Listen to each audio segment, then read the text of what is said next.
کہتے ہیں جی کہ قرآن و حدیث کی روشنی میں یہ بتائیں کہ مردوں کو عذاب قبر میں ہوتا ہے یا علیین اور سجین میں ہوتا ہے۔ یہ کوئی نیا مسئلہ نہیں ہے، یہ بڑا پرانا مسئلہ ہے جس پہ آج تک اللہ کا شکر ہے کہ مولوی لڑ رہے ہیں اور لڑتے لڑتے ہی مر جائیں گے انشاءاللہ، کیونکہ سب میں شروع ہو سکتی ہے، مولوی میں نہیں ہو سکتی۔ انا للہ و انا الیہ راجعون۔ میرا بھائی گزارش یہ ہے کہ تم کیسے مانو گے؟ سب سے پہلی بات تو یہ ہے کہ اللہ کا قرآن ہے کہ مرنے کے بعد فرعون اور اس کی جو جماعت تھی ان کو روزانہ عذاب پیش کیا جاتا ہے۔ النار یعرضون علیہا غدوا وعشیا ویوم تقوم الساعۃ ادخلوا آل فرعون اشد العذاب۔ درمیان میں واہ ہے، عطف ہے، تو عطف اور معطوف علیہ میں معایرت ہوتی ہے، معنی یہ ہے کہ وہ عذاب الگ ہوگا، یہ عذاب الگ ہے۔ اس پہلے عذاب سے مراد قبر کا عذاب۔ دوسری ہمارے پاس سب سے بڑی گواہی جو ہے وہ امام الانبیاء کی ہے، جس کو خود اللہ نے شاہد بنا کے بھیجا ہے کہ ارسلناک شاہدا ومبشرا ونذیرا۔ حضور دو قبروں پہ گزرے فمر بقبرین فقال انہما یعذبان، ان پہ عذاب ہو رہا ہے۔ تو آپ قبر پہ کھڑے تھے یا سجین پہ کھڑے تھے یا علیین میں کھڑے تھے؟ خدا کا خوف کرو۔ اتنی وضاحت کے باوجود بھی تمہیں اعتماد نہیں آتا۔ حضور نے فرمایا انہما یعذبان، ان دو قبر والوں کو عذاب ہو رہا ہے، اور آپ نے یہ بھی بتا دیا کہ کیوں ہو رہا ہے۔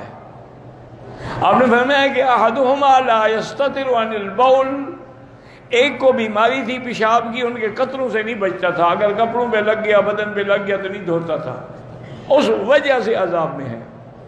والآخر انہ یاتی بالنمیمہ، اور دوسرا جو ہے وہ چغل خور تھا۔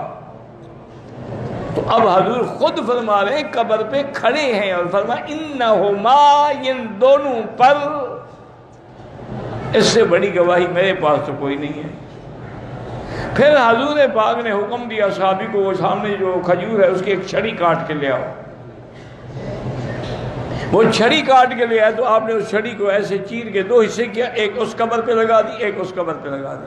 فرمایا کہ جب تک یہ سبز رہے گی اللہ کا ذکر کرے گی، کیونکہ درختوں کا سبزہ بھی ذکر کی وجہ سے ہے، جب ذکر نہیں کرتے ان پر بھی موت آ جاتی ہے۔ جیسے بندے کی زندگی بھی ذکر سے ہے، ذکر نہ کرے تو گویا وہ میت ہے۔ تو بہرحال اتنی بڑی دلیل کے بعد تمہیں اور پتہ نہیں کیسی دلیل چاہیے۔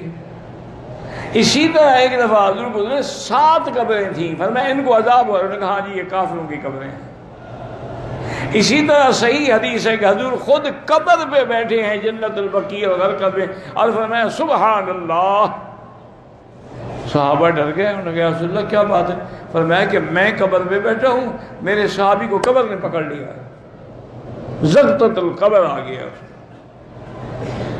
اب میں نے اللہ سے دعا کی تو قبر نے چھوڑ دیا۔ تو حضور قبر پہ بیٹھے تھے کہ علیین میں بیٹھے تھے؟ خدا کا خوف کرو۔ ارواح علیین میں ہوتے ہیں مومن کے، کافر کے سجین میں ہوتے، لیکن ان کا قبر سے تعلق جوڑ دیا جاتا ہے۔ جیسے سورج اپنے مقام پہ ہے لیکن لائٹ ہر جگہ آ رہی ہے۔ اب جیسے موبائل تمہارے ہاتھ میں ہے، جہاں چاہو بات کر سکتے ہو، اس کا تعلق سیٹلائٹ سے ہے، کوئی تار نہیں، کوئی وائر نہیں، کوئی کیبل نہیں۔ تو اگر بندے ایسی چیز بنا سکتے ہیں تو اللہ نہیں کر سکتے؟ خدا کا خوف کرو، بلا وجہ ایسے مسائل میں پڑھ کے اللہ کے نبی کی امت کو گمراہ نہ کرو۔